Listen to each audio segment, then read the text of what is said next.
still only non-duality we talk about, because that's all there is. Everything, everyone is that.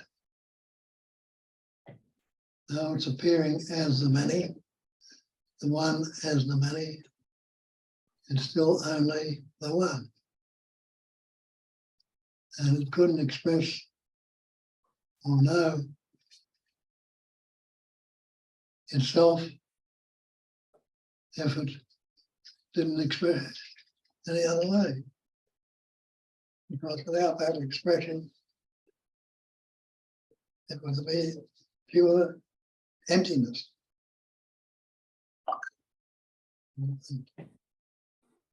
And emptiness, they tell us, is the basic space of phenomena. Space.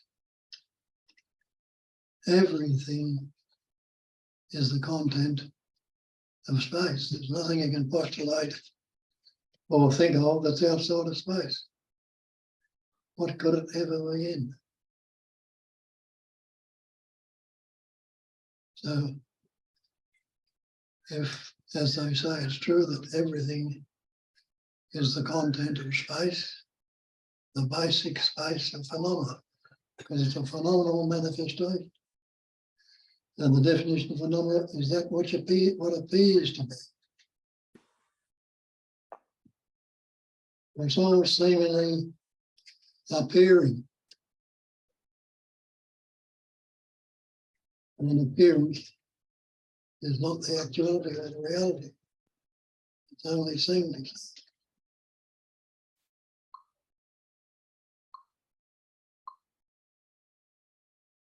And I don't have many metaphors to point that out. The blue sea. We can't go down and get a bucket of blue water out there. And one saved message. New. And sky, it's clear sky, cloud, stormy day of the sky, it appears to be blue also. You can go up thousands of feet in the plane, it won't come to any blue. But it's all appearing so. And when we say all, we mean you, me, and all the content of space. And there is no thing that is not the content of space. Space is no thing. Have a look, see if you can find a starting point in space. See if you can find an end to it. See if you can give it any shape or any form. There's no boundaries to it or no lines or anything whatsoever. But it is the content. It does contain everything. And space is no thing. And you and I and trees and flowers and birds and other planets are all things, different shapes and forms. And the one seems to be many. It's never been anything other than the one. And it, as the Buddhists tell us, a cognizing emptiness. Emptiness with the capacity of cognizing. And emptiness is form, what it tells. And the forms are nothing but the emptiness.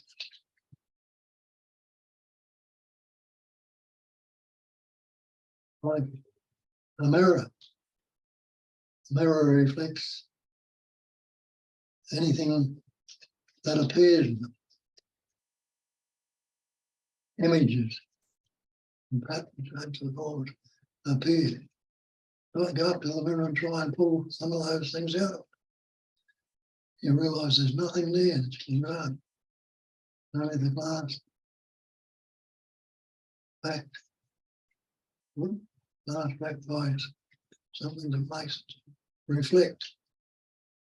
and images and reflections appear in it.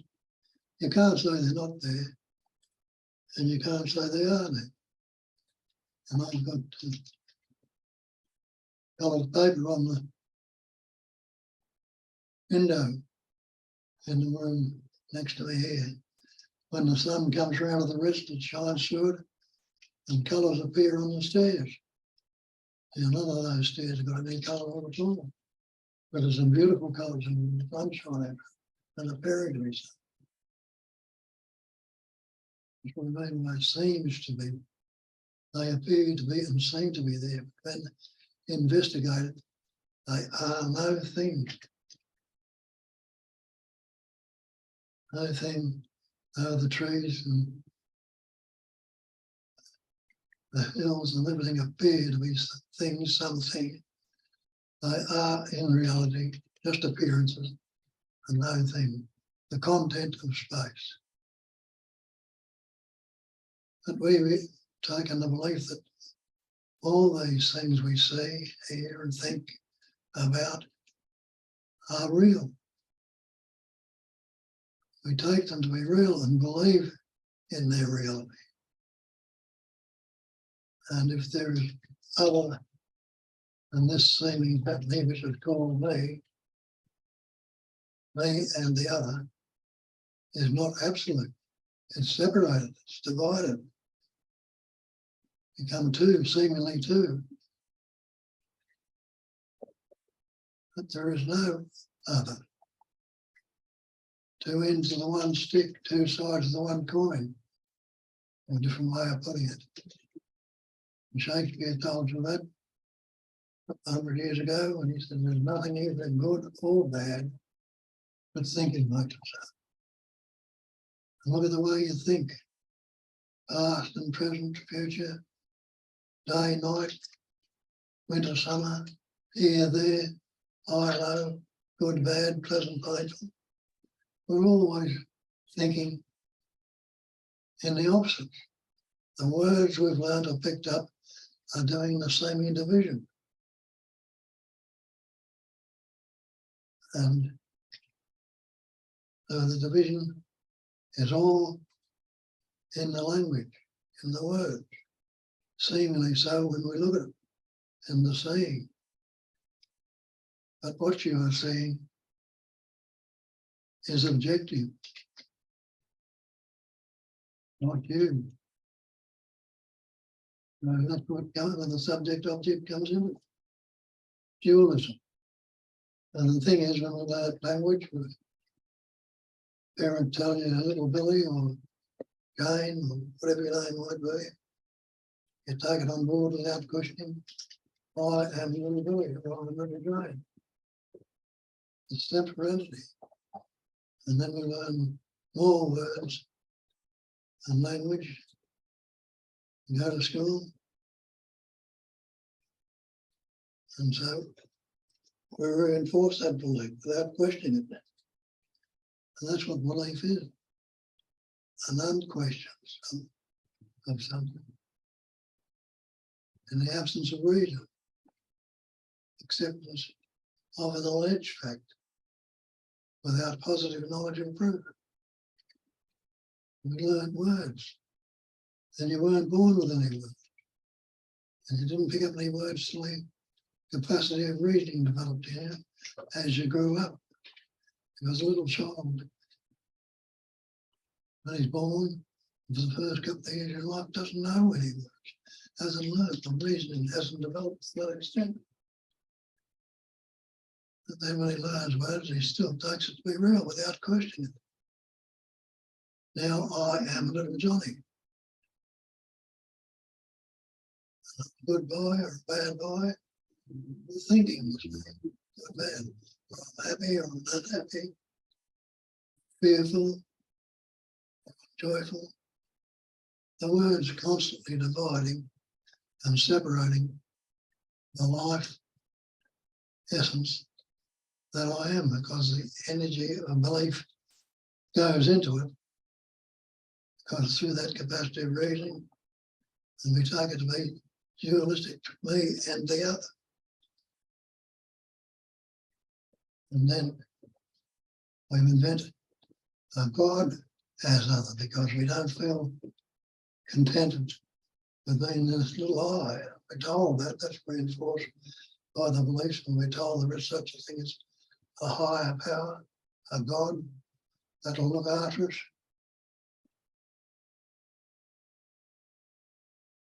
And we don't even read the scriptures from it properly.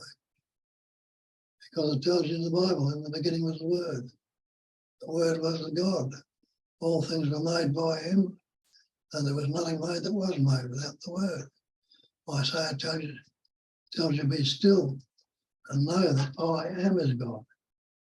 It's that sense of presence they're calling God. And tell you the Lord thy God is one God. There is no other. Nothing other than that. All these things are there. We read them and hear them. But still the belief that I am, and I am this body.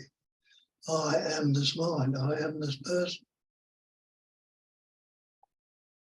I believe when you look at the term, look up the dictionary, look up the term belief, what it means.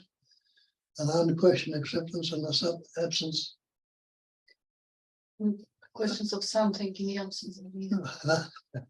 And then Question acceptance of something. unquestioned acceptance of something in the absence of reason.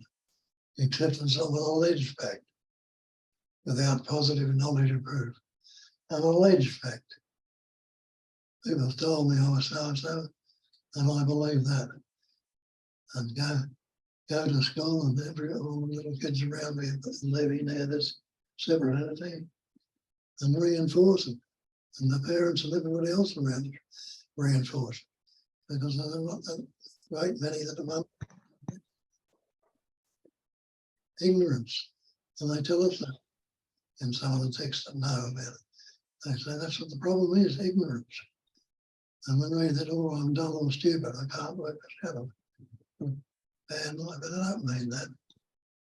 They mean simply that we ignore what we read, what's being told by a few, and what we are ignoring is the fact of our own being. The fact of that beingness, that life essence, which is prior to any thought, any word, any concept. Before the word. That means it's prior to all the word, it's concepts, ideas, and images. And we say, I am this moment, what I have the moment.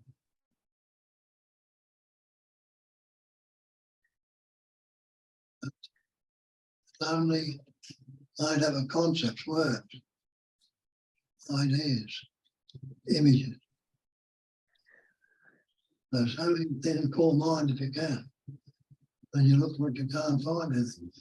And we know that because we say my mind, it's the same as we say my body. You know you're not the body, you're not the car, my coat, my house, my mind. So you're not the coat, the car, or the house. Maybe you're not the mind or the body either. And they tell us also that the false Cannot stand up to cannot stand up to investigation. All these things are there.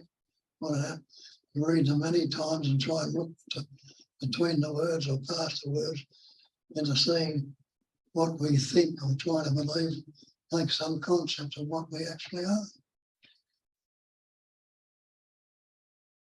But again, they point out non-duality is one without a second, not two. Not two at all. But there can't be a me without the other. It can't be the good without the bad. It can't be the pleasure without the pain. The happiness without the sadness.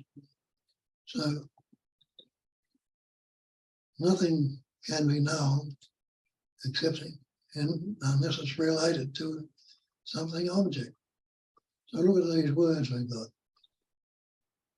Think that the word itself is not real. Take the word water. Try and drink it if you can. See if that word is real. Word water is not the water that we drink. The word fire is not the fire that will burn you. Right? And the word, have a look at the word I or me. And see if you can find anything that you can say, this is what I am. Because that's how it expresses. A sense of presence expresses as the thought I am. It's just a word, just a concept.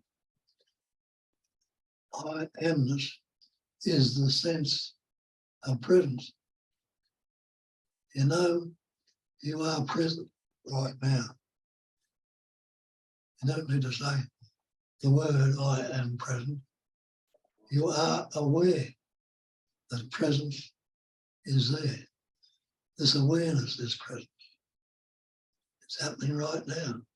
This being, knowing, and loving to be is present. It's happening right now. We've got all these words, we put the label on, and we create all sorts of stories with the word. As we've done in some of the old dictionary, talk about the kids, teaching them fairy tales. They have a good moral to them, but every story begins with once upon a time and ends with that. They lived happily ever after. A story made of words.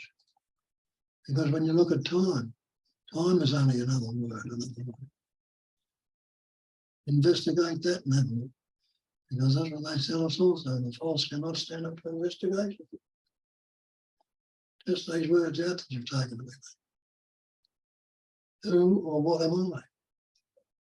And I look at that and say, investigate and say, I'm not this body.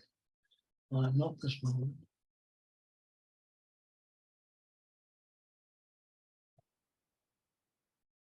I am life itself, present, aware, this presence awareness. Because if that presence wasn't there, the opposite of life, which is death, would be there. And there can't be life without death, and there can't be death without life. Because presence awareness, the basic space in which everything appears in, space is no thing that hasn't got any shape. Can't find the beginning to it. Try and pinpoint and see where space begins. If you can't say it begins here or it begins there, and there's a little dot or a big expansion. They tell you it was a big bang or something like that, but it's no thing.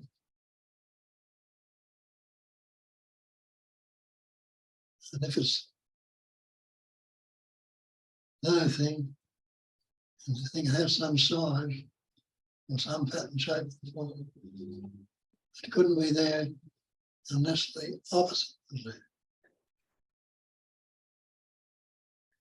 And it can't be one without that same division, good and bad, pleasant. But it just is. And there is a knowing that it is. That's another way they put it, being, knowing and loving to be. No one there is not being. Being means life. You're breathing, your heart's beating, hair and fingernails growing, food's being digested, blood coursing around the body. Seeming happening and going on right now. And there's a knowing of that, a sensing, or a knowing, or a feeling, or whatever you like to put it. You put words on it, we lose it. But just as they say, what is? Just that is what is. Look outside here now, and it's daylight going on towards dark. What's happening there? Well, it's just that the earth is rolling around the sun. It's facing the sun now, it has been since this morning. Must be rolling around. Comes right at midday, and in the afternoon it begins to fade. And at night it disappears. The earth hasn't gone away, or the sun hasn't gone away. The earth just rolled around and faced the other side, which wasn't available to us from this side and looking at it there. The other side was in darkness anyway. So there's no big daddy up there rolling a wheel, turning a wheel, rolling the sun around. So it's happening. The seasons are coming and going, the tide's coming down. Everything is happening. And we put it down, if you like, to life. So I'm going to tell you there's only life. That's all there is. Life, everything is that life. Without the life, there couldn't be anything at all. Again, everything and the nothing. Non-dual, just the one essence. He says there's only life, nobody lives on it. And he says life lives on it. And out of life, more life comes. And you see that and recognise that. Eat something as life once and feed on it, get the sustenance out of it to create more life in these pattern shapes of form. See the energy from the sun and the water and the earth proceeding, and that'll move things in that seed and it'll form into a tree or a flower. We get our parents come together and the sperm and the ovum to blobs of goo, which are suffused with life. And when they come together, what happens? That life, it's the energy of them being together, forms the little embryo, the little fetus, which is what you are today. And you don't remember your birth. You can't remember your birth. People say they remember it, create a story, but you can't. Because you didn't have any words when you were born. So how could you remember something that you didn't have words for? But it happened. And it's still happening now. We've got all these words and creating all sorts of copies. The words, thought, feeling, and emotion. It's how they express, just the same as the functioning in nature, the steam, water, and ice, and other ways like that. Steam is condensed water from the radiation of the sun, and the sun is radiating with the light, whatever it is, the electricity or on that it sends out forth, and that lights up the world. And that light of life comes through the sperm and ovum, the little embryo. Its words about 2.5. And when the birth is attached to the cord of the mother. When that's the life coming into him through that cord. Where's that cord attached to? The umbilical cord. They call the solar plexus. Why would they call it that? Solar means the sun. And the sun gives life to the earth. And the earth, the life coming into that body through the mother, through the cord, it's coming through that plexus, radiates around the body. And the light, if it's in darkness, tries to find a way to shine. And it does. Where's the light of life expressed out of you? Isn't it out of your eyes? The light in your eyes. And so I tell you that in the songs. The love light in your eye. The light of life. They tell you in the Bible, let your light so shine before men that they can see your good work. Glorify that life essence which is within you, which they call the Father. Recognize that light. Be warm towards that light and love that light, because that's what life is. It's love. And I tell you that God is love, if you like to use that. And if God is love, love must be God, because they're not two. So there's love in each and every one of you. And you've had a taste of it, and there's always a little bit there which we seem to ignore the day. But tune into it. Stay with it, recognise it, and see how your life changes then. See what happens to all the fear, the anxiety, the stress, the guilt, the remorse, the jealousy, the envy. It can't stay with you. It can only stay with you if you're reinforcing it with the belief that you are this person, which those who have corrupted it over the years in the great traditions say you're a sinner. You've got to meditate, you've got to do this, you've got to do all this service to realise and recognise your true nature.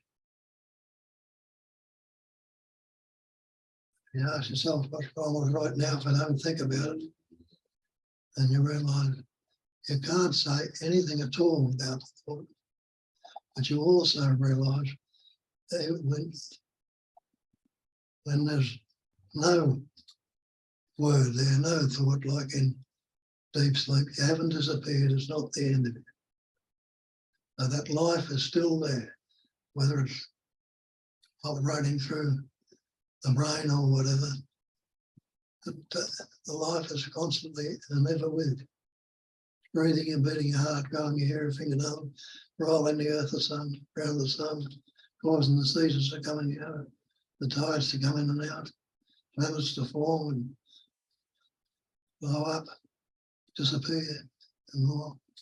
It's continuous, pure being, spontaneous, natural, effortless.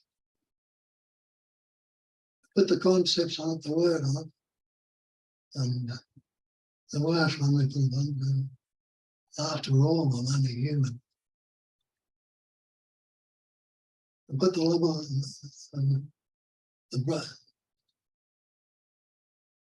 limitations on ourselves by believing that we are human beings. You're certainly being. You can't negate that. And you're knowing that being. And you're loving to be. You don't want to be dead. We call ourselves a human being to try and describe ourselves as something. And we call God the supreme being.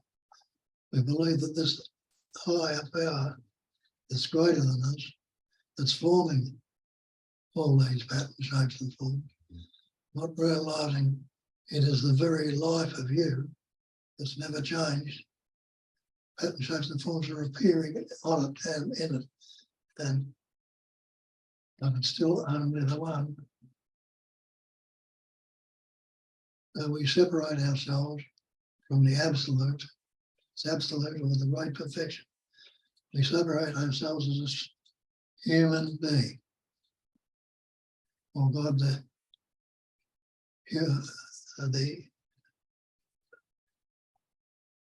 supreme being, we call ourselves a human being. Take away the label supreme. Take away the label human. And what does that leave you? Leave you as pure being. Can you negate that? Try and negate it. Try and tell me you're not being, or try and tell yourself you're not being. That beingness wasn't there. You'd be a corpse. It'll be the end of you. You'd be back in air space like awareness. Empty. So when you investigate it all and recognise the truth, and that's what they tell you, know the truth, and the truth will set you free. That's where the freedom, peace, and joy live. We think we've got to be happy, we've got to be peaceful. But what do they tell you in the scripture? They'll tell you can never find peace of mind. And they'll tell you the peace is when the mind is not. when you're in deep sleep, you're not dreaming, there's peace there, isn't it? And if you pause the thought for a little while, stillness, the peace is there. But when you're trying to get to it, by repeating mantras and doing this and doing that, the mind going. You might obscure it for a bit, might be so bad, but it's still there.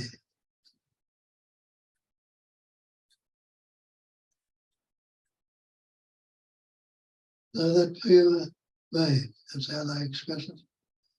Being, knowing, and loving to me. You're being right now, and you're knowing that, and you love to be. That's what it translates out in Hinduism as existence, consciousness, bliss. Existence is being, and you're not. Can't deny your existence right now. And you're not unconscious right now. You're aware, you're not unaware. And you don't want to be dead right now, so happiness is loving to be, you want to be. And the other two factors, the name and form, nama rupa. The name is the body, and the rupa is the mind. The name is the, well, I might have that room all the way, but anyway, but that's what they tell you, body, mind. So the body, mind, I tell you, is illusion. It's illusion, it's only appearance. As I say, we take the sea to be blue sea, but the water's not blue. We take the sky to be blue, it's not blue. We take the water in a mirage to be blue. We've got all sorts of concepts about things which we take to be real. But when you investigate them and see, things are not as they seem to be. You heard that statement. Things are not as they seem. And it's true, they're not. But they are the one life, the one essence of vibrating that needs something to express through. Because in its unicity, in its oneness, no beginning, no end. It couldn't say anything about itself or know itself, do anything at all. So it pattern, shapes and forms to express through. And each pattern is a unique expression. Some patterns are knowing more than others, because the animals have got no words, the birds have got no words, but they communicate through sounds and that, and seeds and that haven't got any words, but through the light of sun and the energy that's in that, enables them to sprout and grow, flowers and fruit to come. Life is constantly there, and life lives on life, and out of life more life comes. And that's what Christ said, I am the way, I am the truth, I am the life. People thought he was talking about himself, he wasn't. He was talking about that sense of presence, which is the same sense of presence which is with you right now, and with me and everything else. I am, and you can say the same thing as him. I am the life. I am the way. Go to that sense of presence, recognize, find that it is the truth.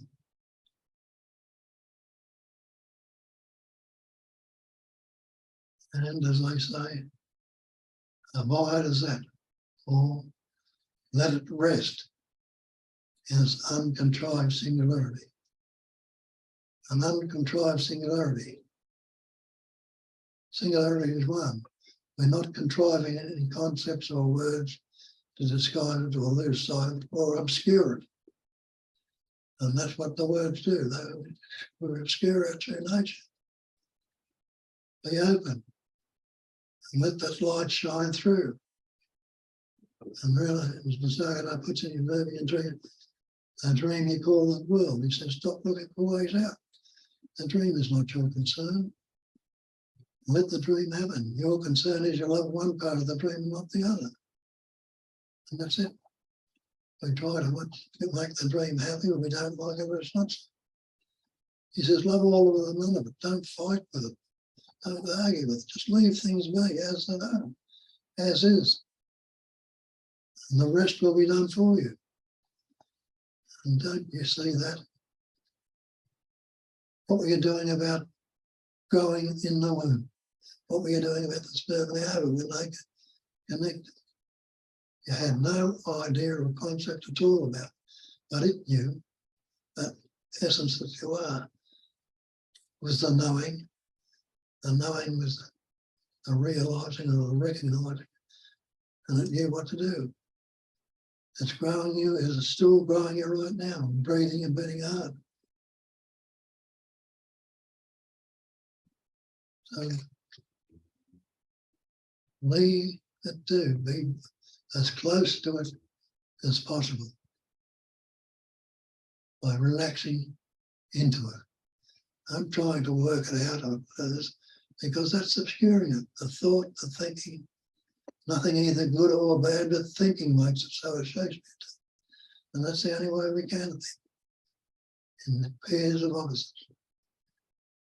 Thought is relaxed, resting. As it says, let it rest in its uncontrived singularity.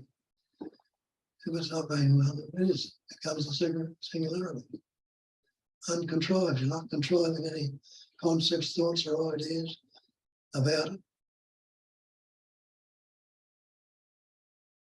And that's what they tell you in Buddhism. The great perfection is non-conceptual awareness, not conceptualizing and contriving anything at all. That's when it stays in its perfectness. And the others they call it absolute.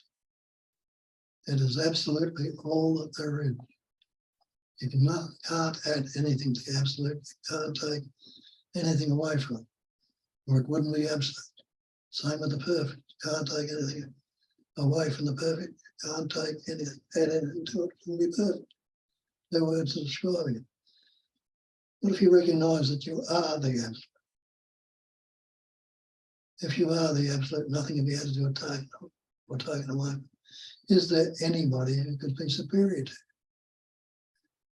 Wouldn't be absolute if it was. If there's anybody who can be inferior to, it couldn't be. And what would you want about a person?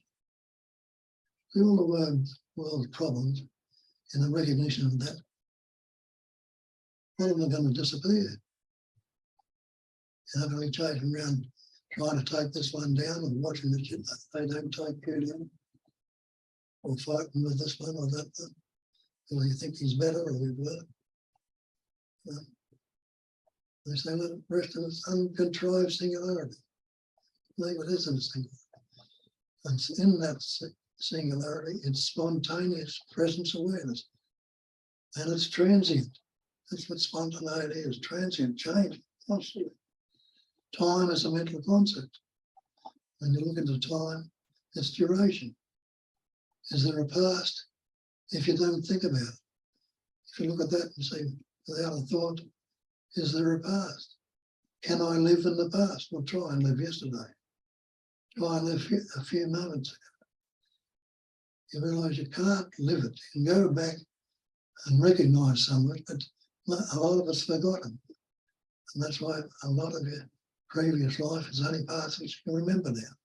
It's gone, it's finished, it's done with. So with some of them which are necessary can be recalled, when others we just keep there and get locked into them and cause ourselves lots of trouble. So this future, try and anticipate and imagine the future. Yeah, but that's what we're doing. We're imagining and anticipating the future. Nobody can live in the future. You can anticipate what you're going to do when you leave this meeting. Imagine it. It might happen, it won't be. Thoughts will be coming up. And if it's thinking of the future or the past, you'll be in either one. But what about this now? Well, so recognise you are right now you are. As soon as I've said that, it's gone. But it's there again, and it's gone again. It's got no duration. And that's all the time is duration. Sticks around. And spontaneity. Is that's all it is, just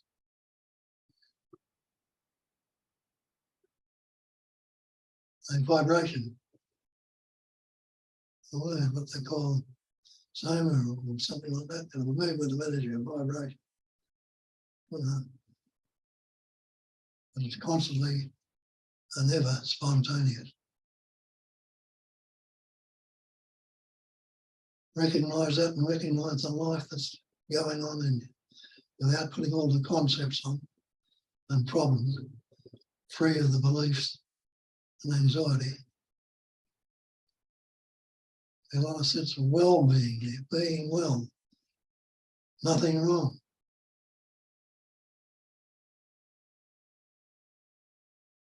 So it's enjoying a sense of well-being, love of being,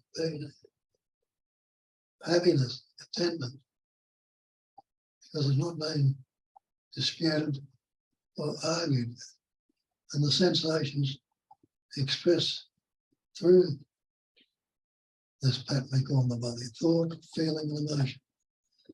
The thought will come up and we'll have it there for a little while, and it'll become a sensation, a feeling. And that feeling will be related to some previous event. We want to have a pin sticking in you or something like that. You'll go to where the sensation is, the pain, try to do something about it. You won't be a thought about an argument or anything at all, but the sensation will come up, and then that sensation, the feeling will come up, which we label as a pain and unhappiness, or whatever it is that's coming up. We've got the different labels of fear, anxiety, stress, guilt, jealousy, envy. All these psychological problems are all sensations or feelings that have been fixated on and stay with them.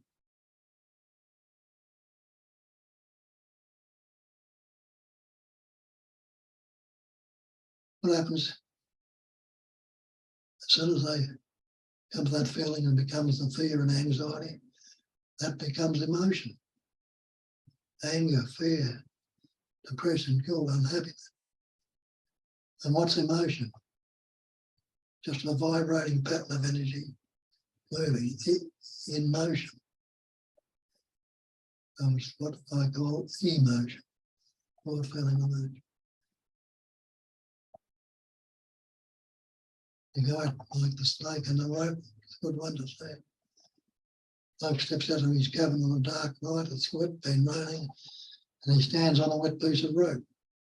The rope rolls under his feet, and he couldn't see it in the dark, so he fears he's trodden on a snake. It's moving, and immediately the thought comes in, and goose pimples get up, and the hair stands on end, and the fear rushes into his head, and he feels the serpent's bite, and he's in great feeling or happiness about it. And somebody comes out and shines a torch up. Look, it's only a piece of wood.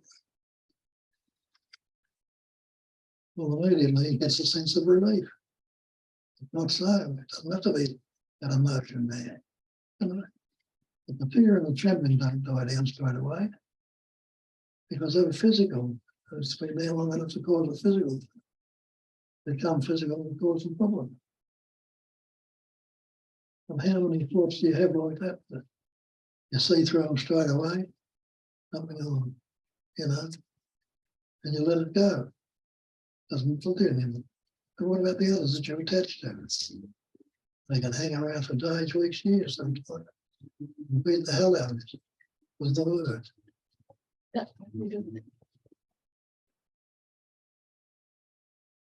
Doesn't have to be that way.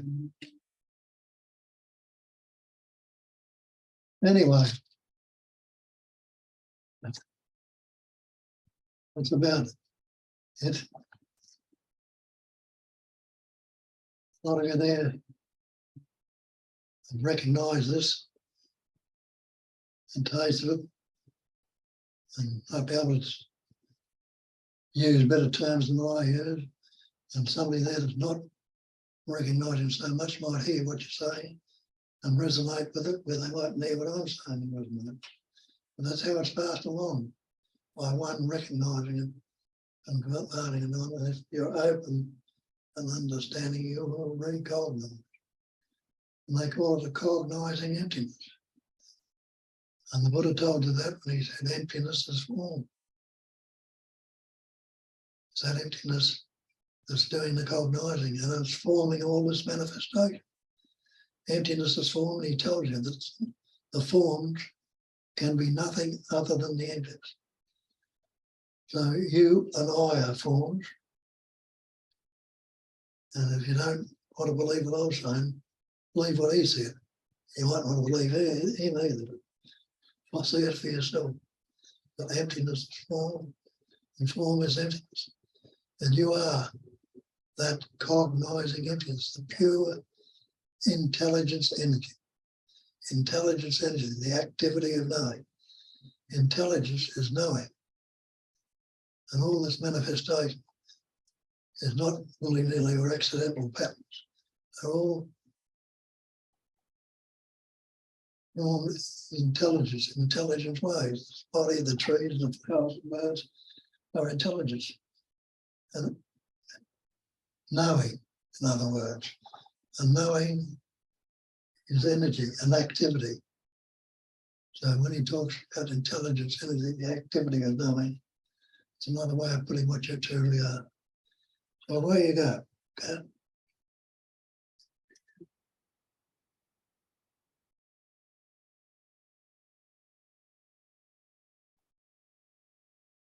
Hi everyone. So on that note, you being intelligence energy, would you like to maybe elaborate or add something or ask question or tell us how you're going?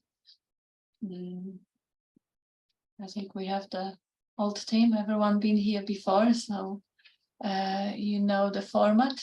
It's just enough to oh no, maybe there is a new name. So welcome. Yes, so you either put the hand up or just unmute. And if we see, I see Laura is unmute. Laura, would you like to start us? Yes, thanks, Kat. Thanks, Bob. That was great as always. And I don't really know that I've got anything that I can impart to anyone in terms of wise words, but I just, it just is such a. It's so hard to put into. It's just such a marvelous, wonderful, exquisite, unbelievable, joyous, fantastic scene. It's just the most amazing gift, and Bob, so wonderful, and Kat, to have been able to have this, time with you guys, and to have the deepening, to occur, with each meeting that I attend. And I was just, the thought crossed my mind, I wouldn't have been good to have experienced this or to have found this when I was 20. But it's fine. I've found it exactly when I was meant to find it, and for me, the pain had to be so bad for me to be able to humble myself enough to be able to hear the truth, to really, really hear it. I mean, I'd had spiritual awakenings previously, but this is it. This is it. I mean, this is it. And I just hadn't suffered enough to get to it. And now I have, and so then I can only be grateful and be blessed by the suffering that I've had to incur to have the truth, set me free. So that's me. Just just remembering how wonderful it is to swim in it. When I remember when I'm awake that I'm just swimming in it, it's beautiful. Mm. Yeah, Yeah. beautiful to just look back and see that nothing could have unfolded in any other ways. And it wouldn't be better if it happened earlier or later or before or after. No, it's pure perfection. It really is. It really is. Yep. You're a great gift, both of you, to us. A great gift. Thank you. And by the way, it's warmer now. You could pop in again. I could too. I could too. I'll just have to save a few more pennies, but I could. Yeah. I'd love to. I just really wish I was closer, quite honestly. But I don't think you guys are going to relocate. And but yeah, so no, I will. I will definitely come and visit again. I have to. Yeah. It's been a hot day. Yeah. Has it been really hot down there today? Has it? Yeah, it was 27, 28 degrees. Really Wow. sunny, yeah. That's hot. That's hotter than it has been here, even. So there you are. Mm. Yeah. So that was me. Just wanted to say how wonderful it all is. Thanks. Beautiful. That's good. Mm.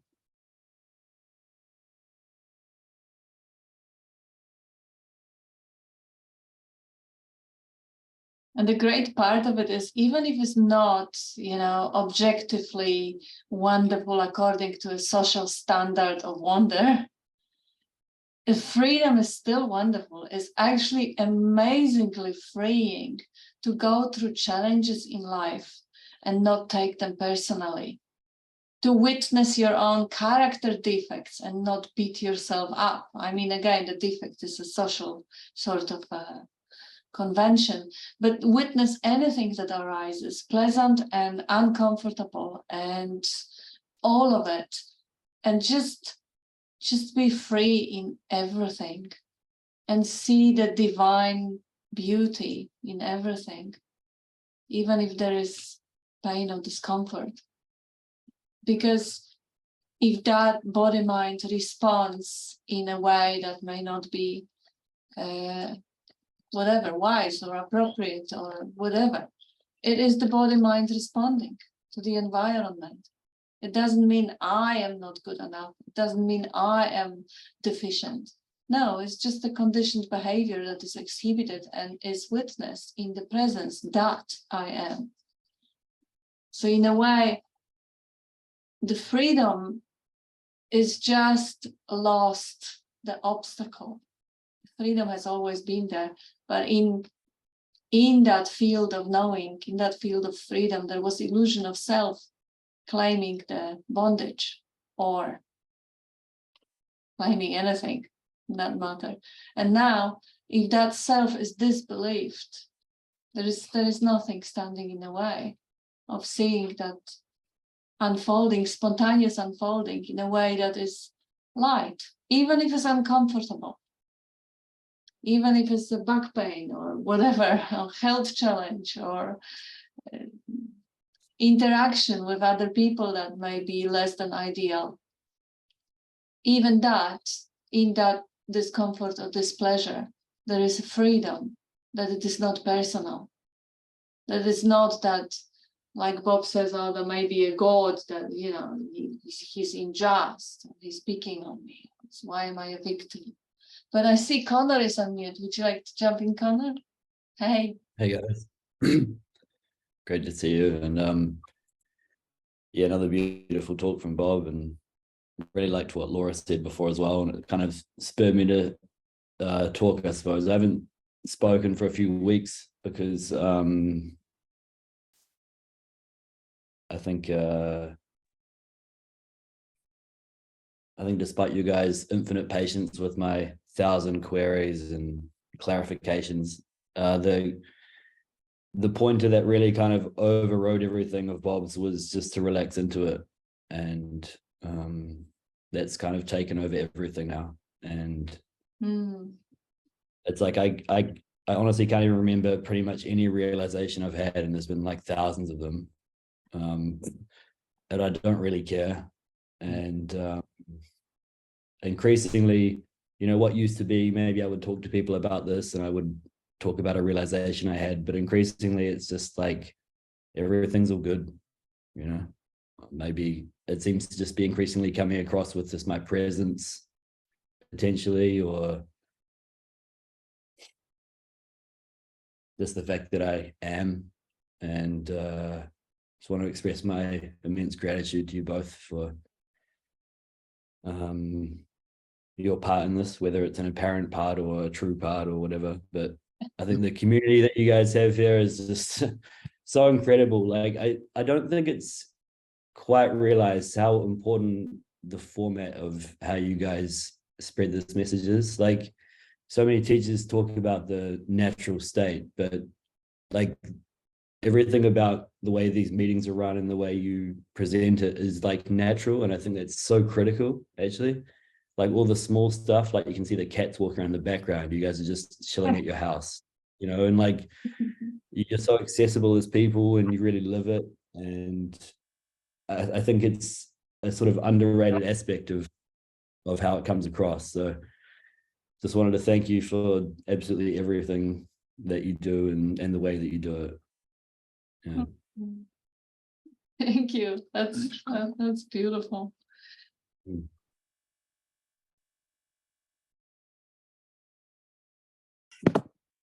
Oh, if I can just, I will not add to what Connor said, but one of the things that I didn't mention that I wanted to mention was that the further I've gone along, even though I haven't gone anywhere, you know what I mean? Without this community, I would be very lonely because I have very few, and becoming less so, really, people that I can even relate to any longer. And so it's there's a, you know, it's that's interesting, you know, that's, you know, because it's listening to, or just listening to a lot of the story and the same old and yeah. It's they're not these people are not asking for any advice from me, so I'm certainly not in a position to say anything. So I'm just becoming more and more alienated. So these groups are just vital for me to feel, you know, not like a bloody island in the stream. Yeah, I can imagine how Bob felt when he came back to Australia. God. All those years with no one wanting to, you would have been very alienated, Bob. Yeah, wow. Although he was lucky enough to take his first wife to Nisargadatta, and she got clear as well. So that was handy to have someone at home to live with who was reflecting the same understanding, although she wasn't moved to speak about it. So Bob was in a position where he wanted to sing it and shout it from the rooftops, and people weren't really ready, at least initially. No, wow. I'm glad. I didn't realise your wife also went to Nisargadatta. I wasn't aware of that. That's great. Yeah. So no, I'm very grateful for the community. Yeah. Thank you. Yeah, it wouldn't be here if not for you guys. And this is such a gift. I see it as a kiss, like a kiss of the universe, you know? People who actually have open hearts and are really open to share and assist each other and talk about the only game in the town in a way that is safe and respectful, and it's just beautiful. It is beautiful.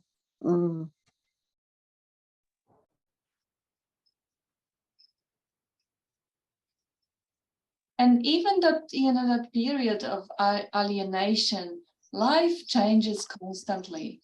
I remember initially it felt like, not only the seeking dropped away, but any interest in talking with my friends or my mother. We used to get high on the ideas of enlightenment and drink tons of green tea and get high on all the spiritual thoughts. And then suddenly interesting thoughts dropped away. And initially it felt like, oh my goodness, you know, it was such a big part of my life. What the heck? And then, of course, it started pouring out in other ways.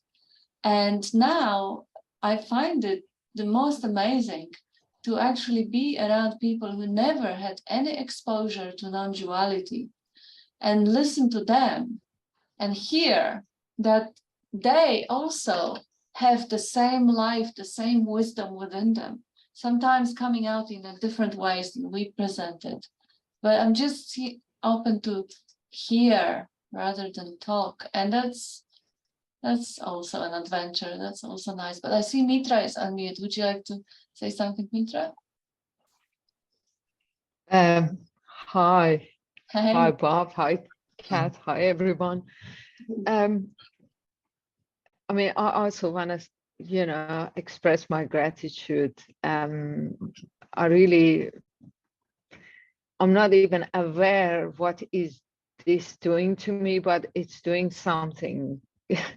I'm still in the elementary school, so I really don't know what is going on, but something is going on, that's for sure. And some of it is very clear, and you know how you saved me. But my question is, you told me a while ago that I actually sit and feel the present in my heart. And I've been doing this I've been doing this occasionally during the day, but then the last couple of weeks, I've been drawn to actually sit and meditate on that, whatever energy or whatever is going on in my heart.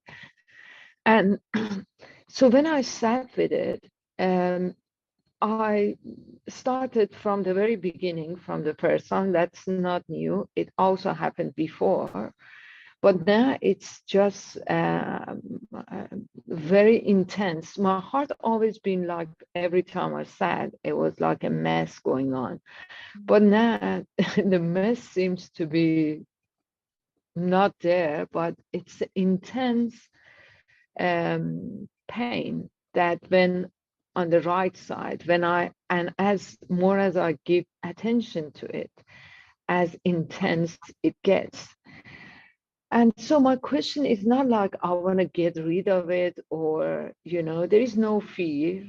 The pain is intense, but there is no fear attached to it. I'm just very curious about it. But I try to talk to it. I try to say, what's going on? Do you want to open up? I try all of the things. It doesn't talk to me, but I thought maybe I raise it, and if, I would love to work with it. I would love to, I wanted to open up if it wants to, but maybe it doesn't, maybe I don't need. So I thought I'd just say it to you, and if you think of anything to share, that would be great. Well, obvious thing is to exclude any possibility that it is a physical pain. I'll just 1 second. That sensation you feel is not in the physical heart. No, it's not. It's a sense of feeling well-being. Now, look at it, go to it, try and make it worse. It's seemingly painful. We move away from it. Go into it. Just to put all your energy into looking, see if you can find a center to it. And do it long enough, and you'll find it disappears. Because it's not there at all, it's only conceptual. And then that disappearance, that's when you say the joy and everything will express. But it's something that you're aware of, so it's an object. It's not you. So look into it. Don't be afraid of it. Just go into it. See how bad this pain can get. Okay. Well, I've been sitting with it for, let's say, an hour and a half even, and it's there. It just gets intense and intense and intense. But it's not like there is no fear in me that, oh, my heart gonna stop, nothing like that. I'm just curious. So I will keep sitting with it. Can you pinpoint the exact spot where it is? Yes, it's right on in my chest. Where the heart is, physical heart is on the left, but this is on the right. That's what I say. Or go pinpoint it and go into it, try and look at it as as possible. Try and really see if you can find any pinpoint it exactly where it is. I know it seems to be is very horrible when you look into it and dissolves after a while because it's only conceptual, it's only in the mind. But that sense of well-being increases. The well-being that's in, not in the, that's heart, what they call heartfelt. You know, get the sensation. It's not talking about the physical heart at all. Heart as the core of your being, the center of the spirit, the home of the spirit. Recognize it, go into it. Yep. But it's Maybe- not physical, right? It's definitely not physical. Okay. Probably be the hardest thing you've ever done. It was here. Um, And it didn't until I did that. It was there, but now it's not there. It's not replaced by that sense of well-being is there naturally all the time. there is a sense of well-being, I would say, at times, as well as that pain. I have to admit, both in there, strangely, sometimes. It's not like it's dark and gloomy. It doesn't, the emotions change around it, but you know, it's nothing scary, just intense pain. That's all it is. And also in May, I did a silent retreat, and that pain became so intense that got into my back, and I went to, after the retreat, for massage and stuff like that. But it stayed for 2 weeks, but it was in my back rather than here. So it's been a strange thing. It's been with me for a while, but because I wasn't sitting with it, I wasn't feeling it. But when I sit in meditation, it just comes out like that. So if you go into it, you see it's an object. Go right into it and see if you can find, let's see if it's subjective.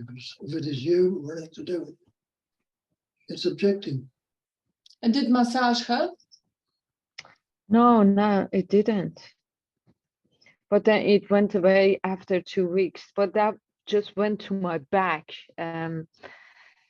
It was the breathing that and some inflation of muscles and stuff like that. I think my breathing was so uncomfortable that somehow an inflation happened, I don't know, in the back. And anyway, I really don't know, but I'm just saying that area is very sensitive. So yeah, but it's interesting that Bob says it's a concept, so it's not really anywhere. It's just a thought, right?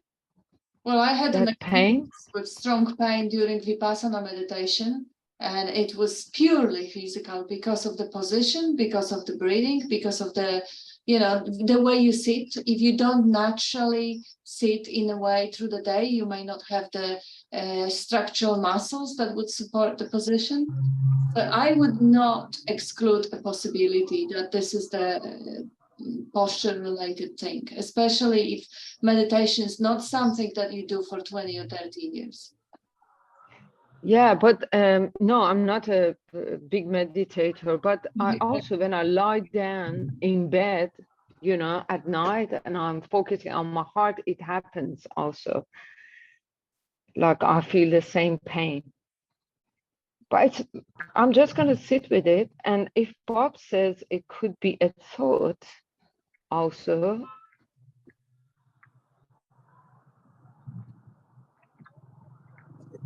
Well, I will sit with it.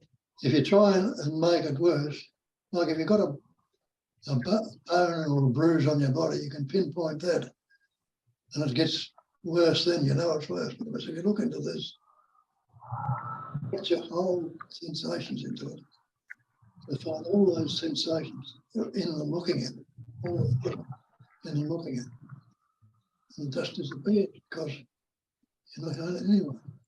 That's what you need to look at if you need to go and see. something about Osteopath it. or someone. Yeah. I don't know. It's just have a consult. I don't know. We have 3 people on mute right now at the moment. Maybe Yeah. people have ideas. Thank you. Thank you. Maybe they have ideas about your situation. And Renato will go first, and then Amin, and then Andrew. So Renato was on mute first, and yeah, go ahead, Renato. Hi there. Hi. Hi everyone. Yeah, somehow I relate a lot with Mitra, so I will give some examples which I went through in the same situation but different ways.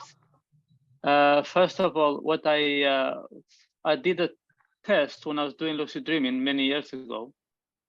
I did a test when something was being attacked or trying to harm me in a dream. If I thought of it, as believed it, the pain will be real. But then afterwards, I would go and test it and believe it is not real. I didn't feel anything. No matter what they did, I didn't feel the pain. But the moment I thought of it, like thinking, worried, like I'm going to get hurt, the pain was very intense. Although the body wasn't real body, it's obvious. So that's the first part. So and then I had something similar about 2-3 weeks ago. I had an issue when I get in a bus or I'm in a car, and if I look at the phone or something, like in 5 seconds, I'll be so dizzy I can't look at it. Like I can't handle it. It's very intense dizziness. So this dizziness, I know this thing. I had it since I was little. So this dizziness came once. I got sick. I call it sick, and it came so intense. But it came in a moment when I was ready to, accept things the way they are. So this dizziness came so intense. I had to walk because I couldn't get in a bus because it was even worse. I walked for an hour and a half. I came home. It came more intense, so intense. It's like I didn't know what to do. I couldn't vomit. I couldn't do anything. It was like so intense. But at the same time, I was so aware of it, but detached from it. So I said, okay, glad you came. I was happy with it. So I just left it there for almost 12 hours. 12 hours for about, yeah. I mean, the moment I got the sickness increased almost 24 hours. The next day I woke up, it's totally disappeared, like nothing happened. But then something interesting happened, because before, most people, when they get things, they get tablets, they get something to get rid of it. But my intention was not getting rid of it, because the way maybe I misheard you, but you're trying to, like, you're very uncomfortable. Okay, body isn't comfortable, but you saying I am uncomfortable, so you're not happy what's happening. Yeah. I mean, actually, it's nothing happening to you. That's right. I mean, obviously, nothing happening to you. That's a mistake. That's a little detail people don't pay attention. You can say like, oh, I'm not worried, but deep inside, you are worried. Deep inside, you connected to it. You made it part of yourself. So the most important thing is you have to have that.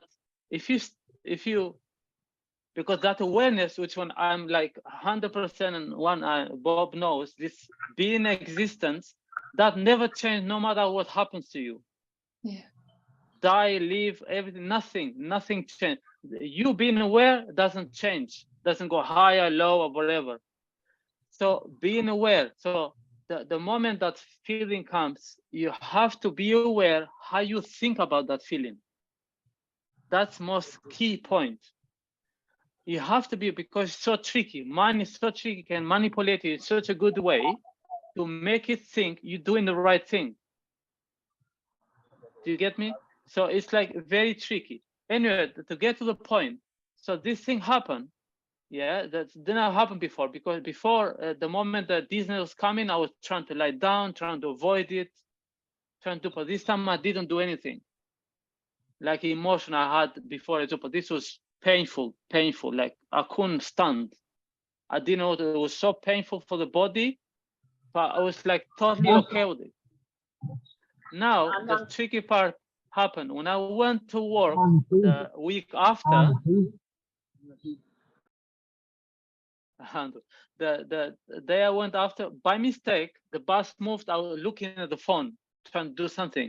And after a minute and a half, I noticed I was looking at the phone and nothing. I was feeling no dizziness. That shocked me. Shocked me so much. I was curious. I said, "Oh, is it because I already accepted it? It's a painful thing." I had this feeling, even when I was little. Every time I used to wake up, I used to feel dizzy for so many years. And how did this? So I know my past used to be very painful as a kid, for this body, for this identity I have, and those affected it because nothing happened for whatever reason. If you got cut, it's obvious, you can see it. It's a pain with nowhere, it just comes up because you said it. The moment you want to sit down, to relax, the pain comes up. The moment you want to do silent, the pain comes up. It's obvious something wants to come up. It's so obvious, you can see it. Even 7 years ago, when I started to do meditation, not maybe like relaxing, after 5 minutes, I used to feel pain in my legs, like tense, like buzzing pain. So painful, I couldn't resist it. So I was doing slowly till I managed to stay for 2 hours, the pain gone. But I didn't know that time. I knew like you need to resist, but it took me longer because I was resisting it. But it was obvious, was because I couldn't rest. And then I learned to rest, the pain gone. Yeah. So the pain, if this pain like just comes up, of course you check the doctor, those are obvious things. Normal because the body, we have doctors. But if those there and a doctor can't understand it, it's obvious. It's something in the past. Now you're becoming more aware of yourself. Those are bubbling up. Is to me as person, it's 100% true because I've been there and I know it. I tested them in every way. Like I said, I'm a curious person. I like to test things. I don't go, oh. So it's been almost 9-10 years. I don't use medicines or anything. Although sometimes people, when I used to get sick, people used to scare, oh, you're gonna get sick and die. I said, die and what? What's going to happen? How do you know what death is? You never experienced it. Why tell me what death is a big problem? So the moment I say to them, do you know what death is? They're stuck because they can't. They're just talking about something they don't understand it. Yeah. So people can influence as well. I remember when people used to say that, deep inside I used to get scared. Oh, maybe that will be true. Or maybe that will happen. And mind can enjoy that.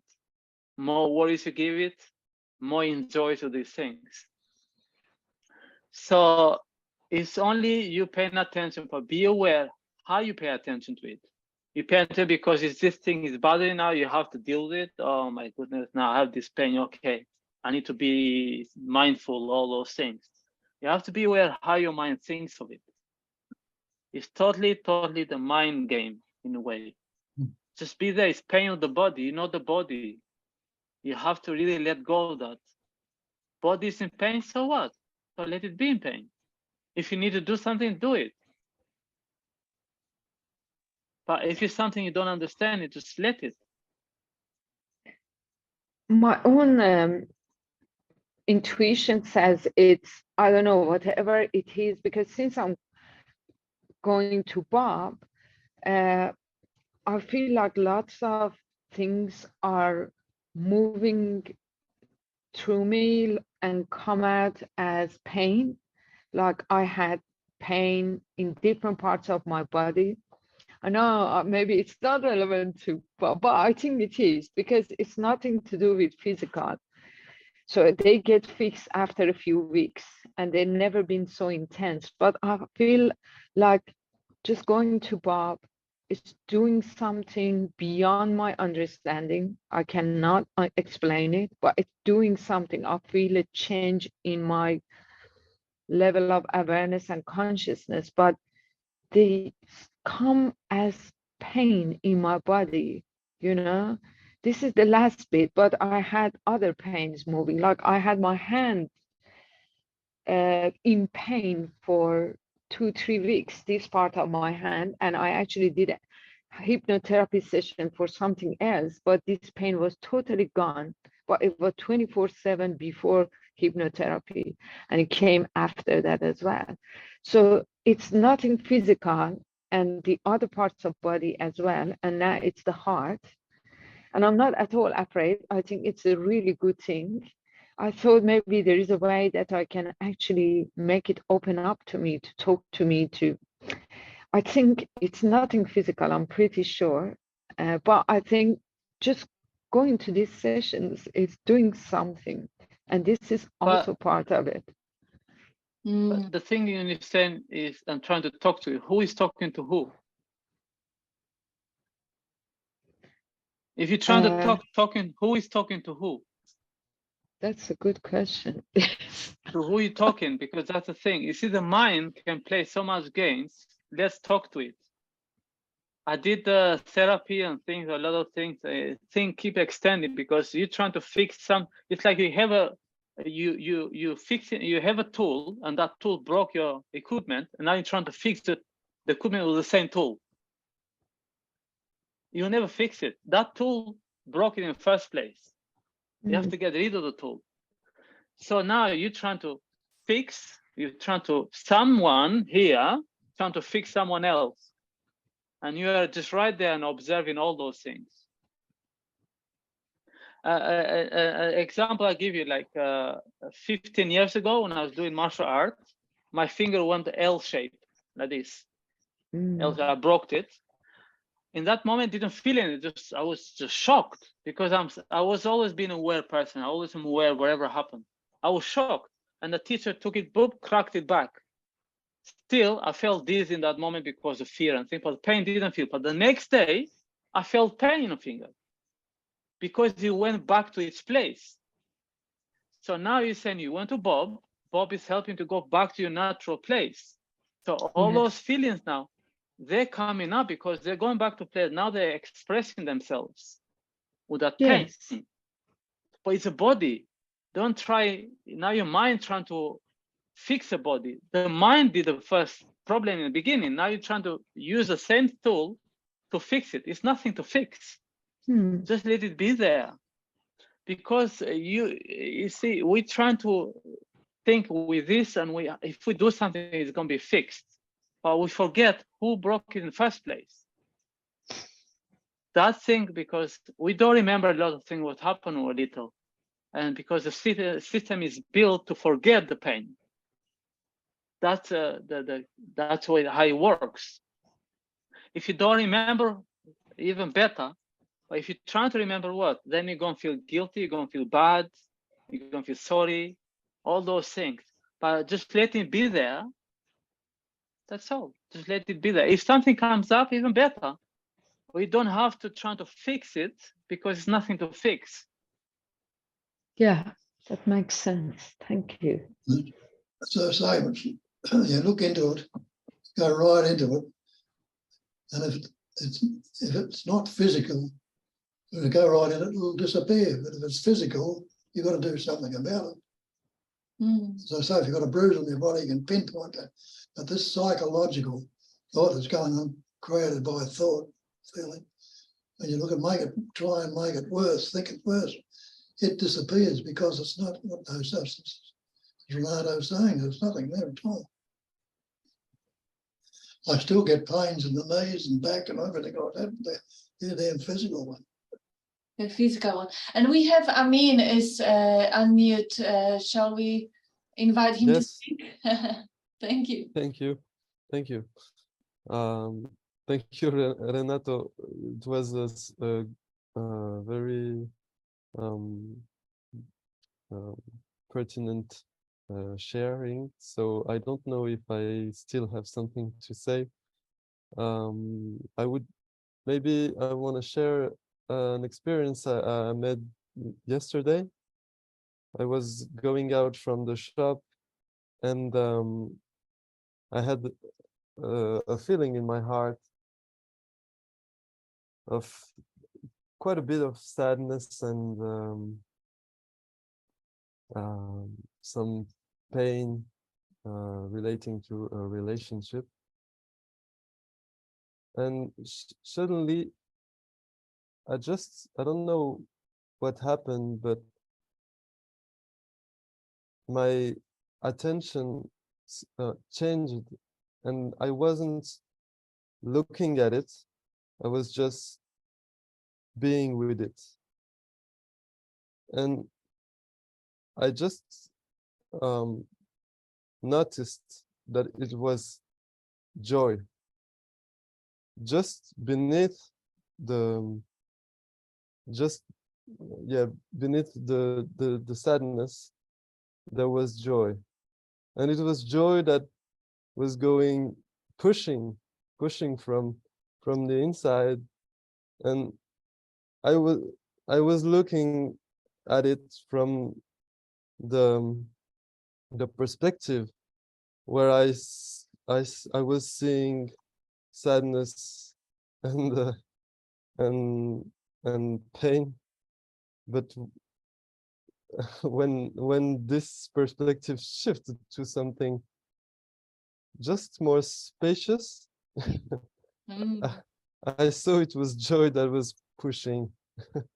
So, and I was struck by this very, yeah, it shifted my whole experience in just, yeah, lesser than second. And I was, yeah, I wanted to share that. Yeah, that's beautiful. It shifts spontaneously if you are open, if there is no attachment to particular position. Yeah, that's beautiful. Just being open to that greater perspective in which whatever appears is just an appearance. And now sadness is not sad anymore. It's actually quite pretty, beautiful and amazing. And there is joy behind it. Yeah, beautiful.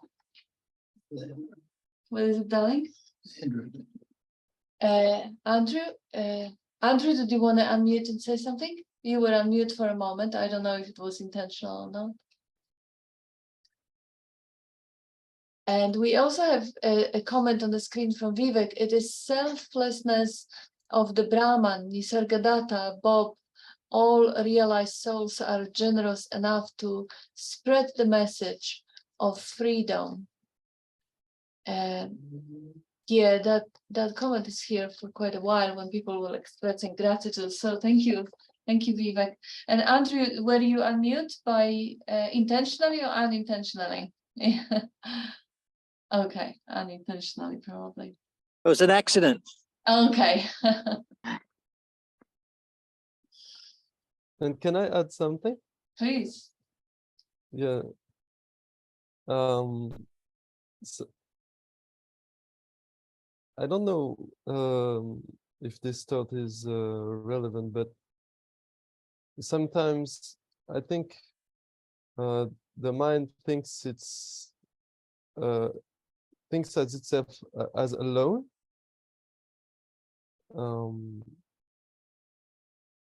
And it sorry, my English is not very helpful. Sometimes it's just, in my experience, it's just feeling, allowing the feeling of the other. The other, when I say the other, is not a person. It can be a person, but it's also everything that is around. And just letting this participate in my bodily experience, and not closing my my attention on my body as a separate thing with for example, my table or my chair, or just letting this link and the relation living and alive, letting it be alive. It helps me to stay with uncomfortable feelings, pain or thing. If I close myself on it, it's going to be it's going to grow, and being overwhelming and too. And I think it's maybe an error I did in my meditations, because my mind was turned on me, turned on inward.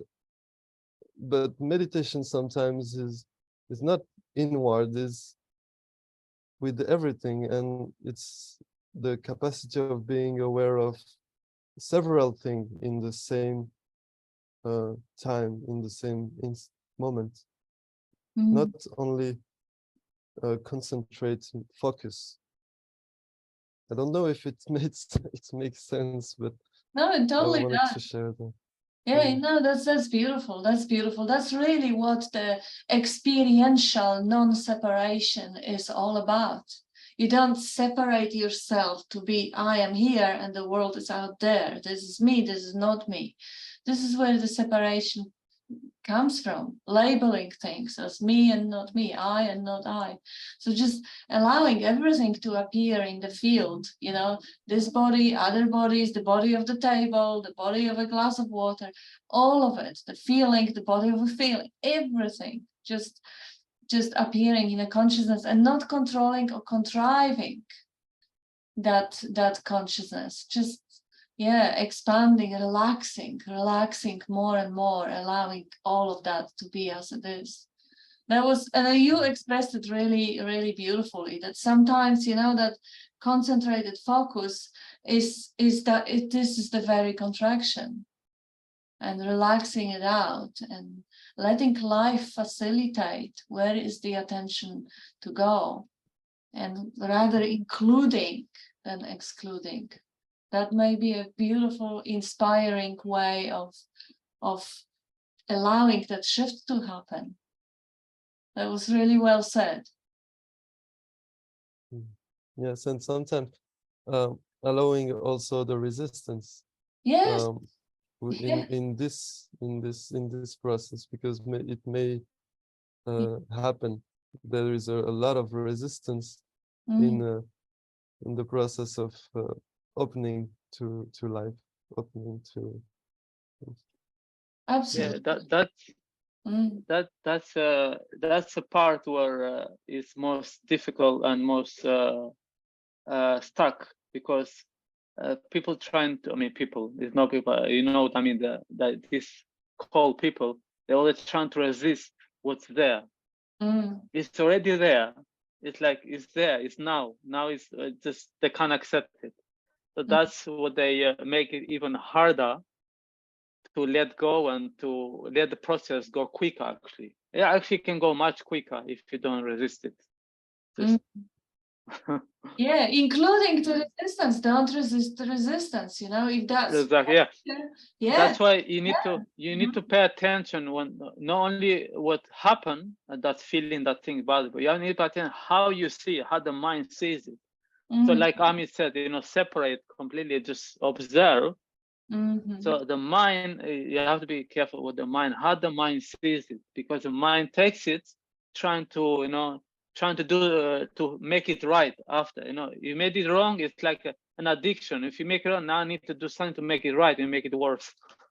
That was spot on. That was really good what you said. You know, so like you have to be careful on that. Whatever happened. That's all. It's done. Yeah. And if you start asking your heart, what are you gonna tell me? Oh, you're just gonna find more stories. Oh yes. And they are ways in the therapy, you know, but the therapy is not a way to liberation. Therapy is to mitigate existential pain and angst to the level of bearability, but not really alleviating it. So you can get, you know, the Scientologists go to the extreme pain of imagining yourself to destroy the whole humanity, the whole civilization, and then scream out in this pain to the, you know, top of your lungs, and then release it and forgive yourself, and you'll be happy. It works. It's amazing. I tried them for a couple of weeks. I know. but I got Yeah, it's an amazing play in consciousness, but this is not the way to realize that the story is what stands in the way. This is the using story for creating extreme experiences, and those experiences are just passing phenomena. If you want to really realize that you are beyond and prior passing phenomena, then telling stories is going to take you nowhere. So Just that was a good highlight. Yeah. I always be open. I always now say, bring it on. Yeah. When the mind comes, bring it on. I say that I mean it, and sometimes it comes on. I say, good, welcome. Yeah. Just bring it on. Open-minded. So yeah. Yeah, beautiful. Yeah, so thank you, everyone. That was beautiful. And thank you, Bob and Kat, for Thank you. making this happen. Thank you. Thank you Thanks, so guys. much. Love Thank you you. all. I love you all. Yeah. Bye. Love you. Thank you.